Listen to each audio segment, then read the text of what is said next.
Peanuts, the Easter Beagle returns.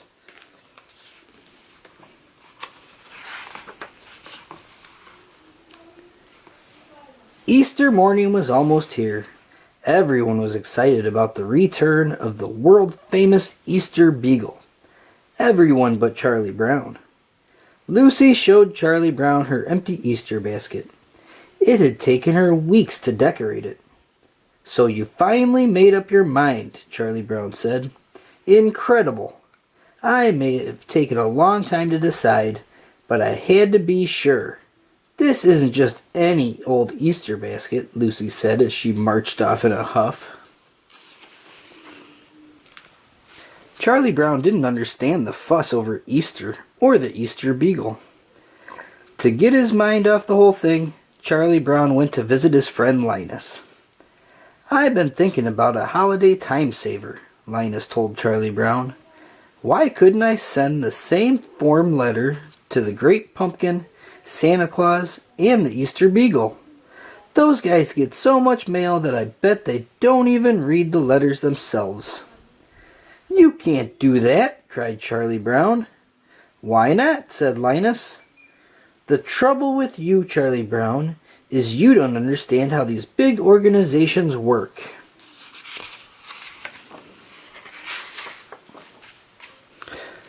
"What about you, Charlie Brown?" Linus asked.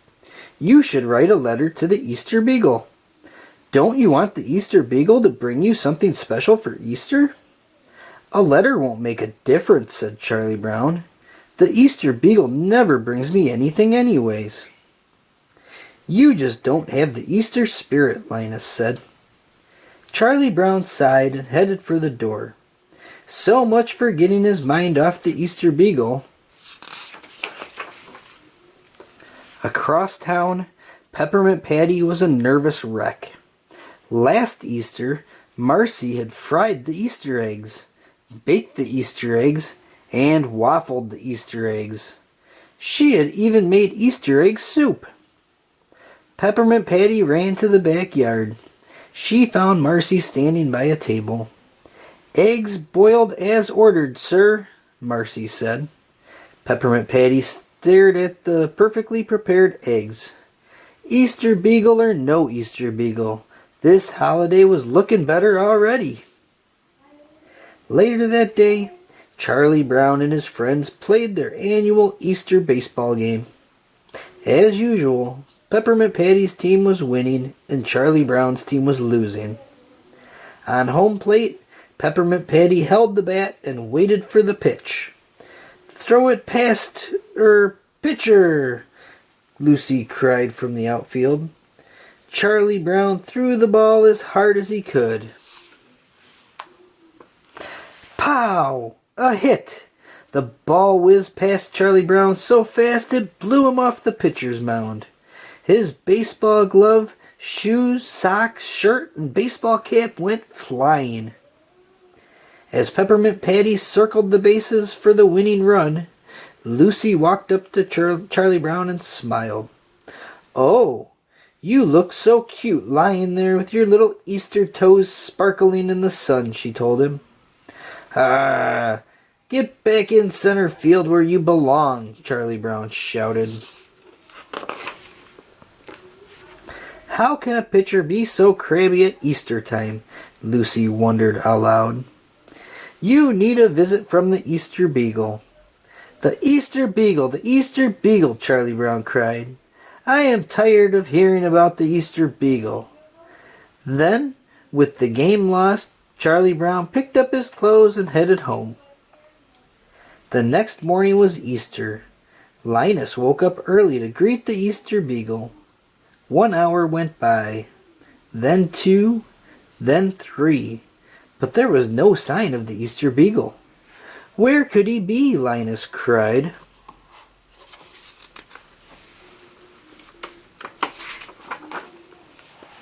Linus went out to look for the Easter Beagle.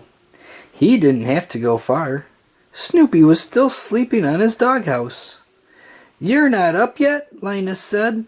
Kids all over the world are waiting for the Easter Beagle. You can't disappoint them.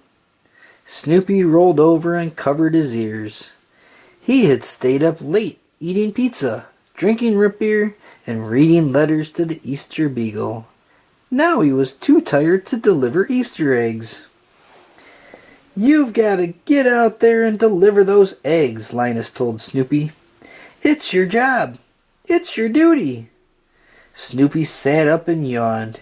He was about to close his eyes again when Linus pushed an Easter basket full of eggs into Snoopy's paws. "Now get out there," Linus cried. Feeling dizzy, Snoopy trudged off to deliver the Easter eggs. But he didn't feel like the Easter Beagle at all. Snoopy was so tired, he didn't dance his Easter dance or smile his Easter smile. Sally and Lucy watched the Easter Beagle pass them by without even tossing an egg. "What do you think of that?" Sally said. "It's Scrooge at Easter." Snoopy didn't want to deliver Easter eggs. Couldn't the Easter Beagle skip a year? He was just about to turn around and go back to his doghouse when he ran into Woodstock. His little friend chirped happily. He had his own Easter basket under his wing.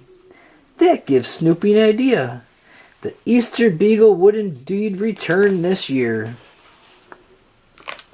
A few minutes later, Linus looked out his window.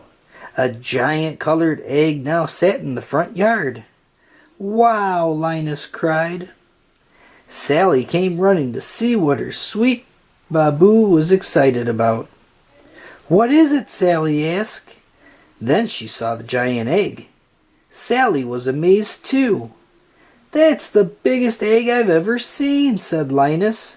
"The Easter Beagle has done it again."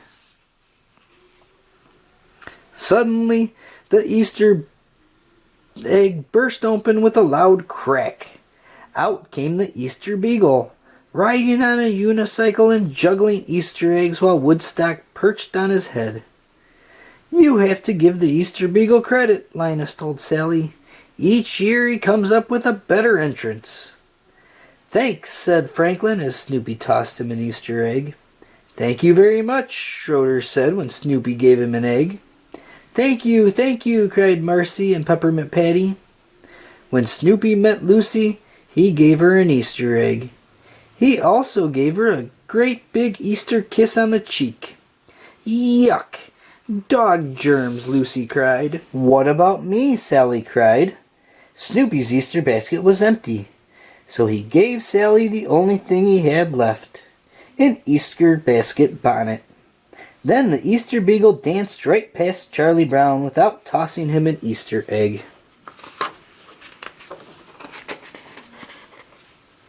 "As usual," Charlie Brown muttered, just as Woodstock tossed Charlie Brown his very last Easter egg.